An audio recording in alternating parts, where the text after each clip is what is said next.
Okay, thank you. I'll see you in a bit.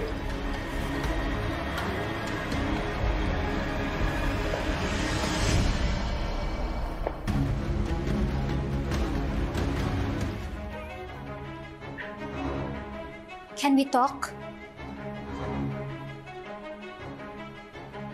I'm actually expecting someone, so I'll have my EA talk to you. This will be quick. And just to be clear, I'm not talking to you as an intern, but as the daughter of Ramir and Patricia Engano.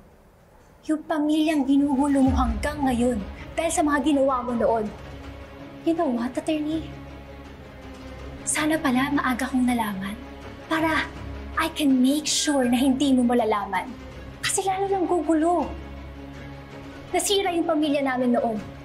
At yun din yung mangyayari sa inyo ng anak mo. Whether it's true or not, madaming apektado. Kaya please, spare my family, attorney.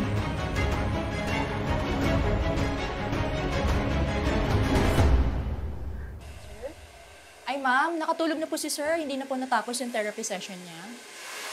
Ah, okay lang. Sa susunod mo na lang na-visit.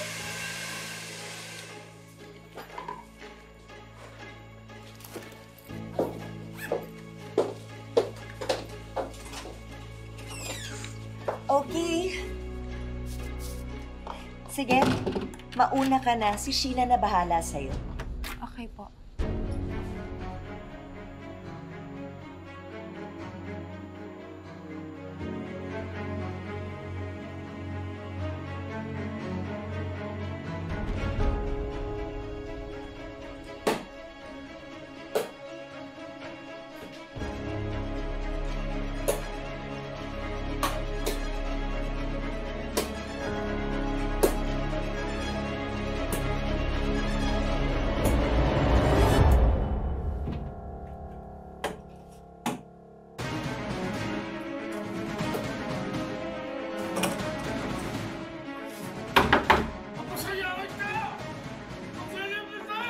Marisa!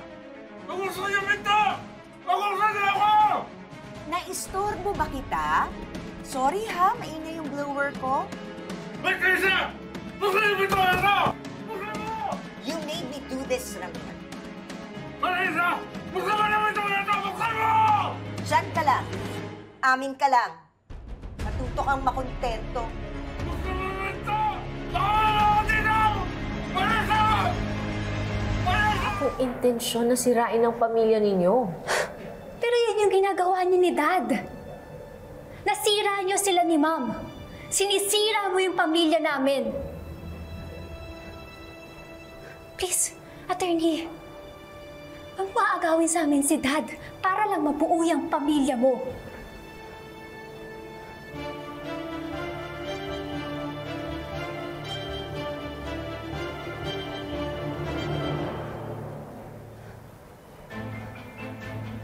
How dare you listen to a private conversation, Lorena?